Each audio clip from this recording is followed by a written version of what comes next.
Salut à tous, c'est Axel de testmobile.fr et on est à l'IFA 2014 sur le stand de Sony qui présente plusieurs appareils dont cette magnifique petite tablette 8 pouces qui s'appelle la Z3 tablette compacte. Donc c'est un mix entre le Z3 tablette, enfin Z2 tablette peut-être, et l'aspect compact et ça parle de lui-même, donc son nom parle de lui-même.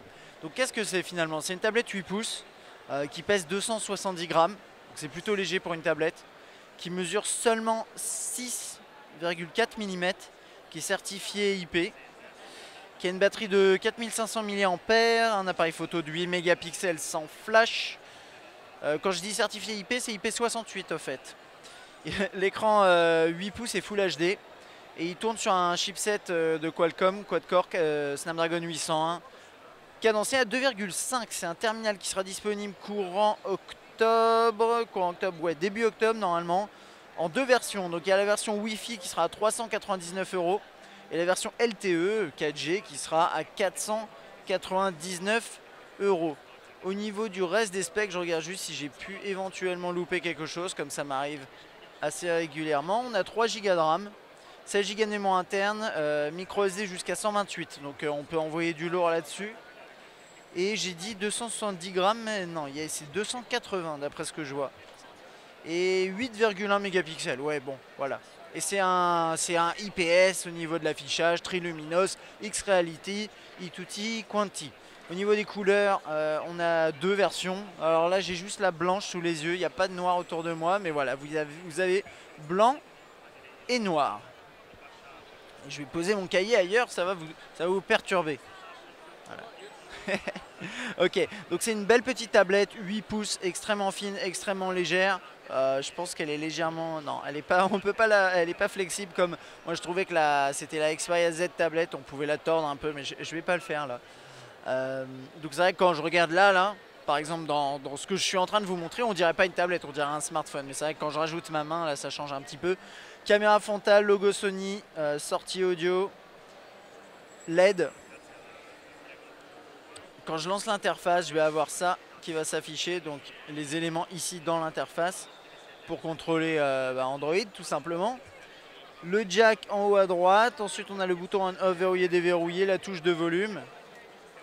Sur le côté micro SD, un petit élément pour mettre chargement sur un dock. USB, c'est à peu près tout, et ici il n'y a absolument rien. Alors là j'ai la version a priori, sauf erreur de ma part, et on va peut-être regarder là. Non, je dois avoir la... Ouais, non, j'ai la version LTE là. Excusez-moi pour le focus, voilà. Vous pouvez mettre une SIM, pardon. Donc ça a l'air d'être nano, mais sans certitude. C'est pas indiqué, je crois. Au niveau de l'interface, je vais vous dire, c'est une totale découverte pour moi. Donc on va découvrir ça ensemble, et heureusement, il n'est pas en français. Donc on va en profiter pour aller voir les paramètres.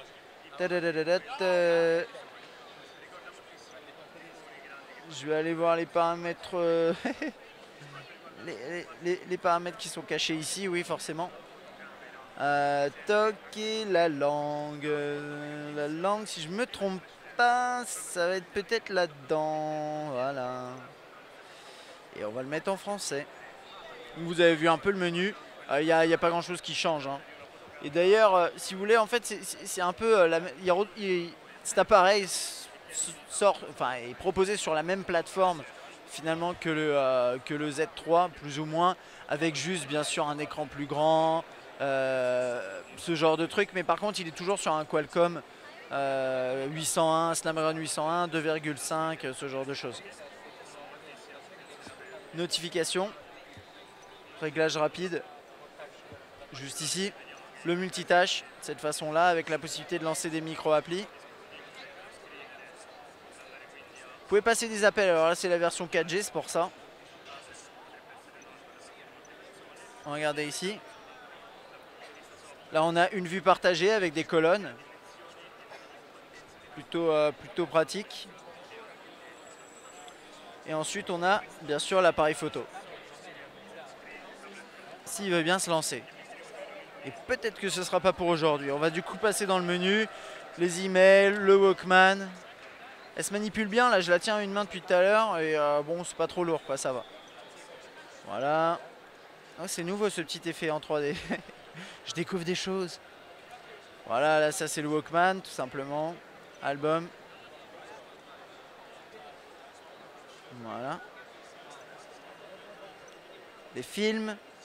Alors bien sûr, regarder un film là-dessus, ça doit être sympa. Et il y a autre chose que j'ai pas mentionné, c'est qu'elle est compatible comme le Z3 et le Z3 Compact avec Remote Play, qui permet simplement d'appairer d'une certaine façon le terminal à sa PS4 si vous en avez une, et qui permet d'utiliser cet écran-là comme écran pour jouer à votre PS4. Donc par exemple, vous achetez l'accessoire manette, vous connectez la tablette, et ensuite vous pouvez jouer à la PS4 dans votre lit, si vous n'avez pas de PS4 dans votre lit par exemple. Voilà, c'est ce genre de truc. Bon, l'exemple est peut-être pas bon, mais si jouer à la PlayStation dans le lit, c'est un truc qui est important dans la vie. Agenda. Ah, agenda, pareil ici. Je pense que les applications ne se lancent pas très rapidement parce que ça doit être une édition non définitive. Voilà. Maps. Bon, il n'y a pas l'air d'avoir grand chose de transcendant là-dedans. On retrouve une interface qu'on connaît, mais sauf que comme c'est une tablette, vous avez bien sûr le système de colonnes. Et ça me semble plutôt pas mal. Donc je sais pas si on la testera honnêtement. Comme d'habitude avec les tablettes, j'ai toujours énormément de bonne volonté, mais au final on n'a pas forcément le temps. On se réduit entre guillemets au smartphone. Mais en tout cas c'est un produit qui me semble très intéressant. J'aime beaucoup son aspect fin, premium, certifié IP. Tous ces petits éléments là qui pèsent toujours en faveur de Sony pour certains de ses appareils. En tout cas celui-ci me semble tout à fait séduisant. Voilà, allez, à bientôt.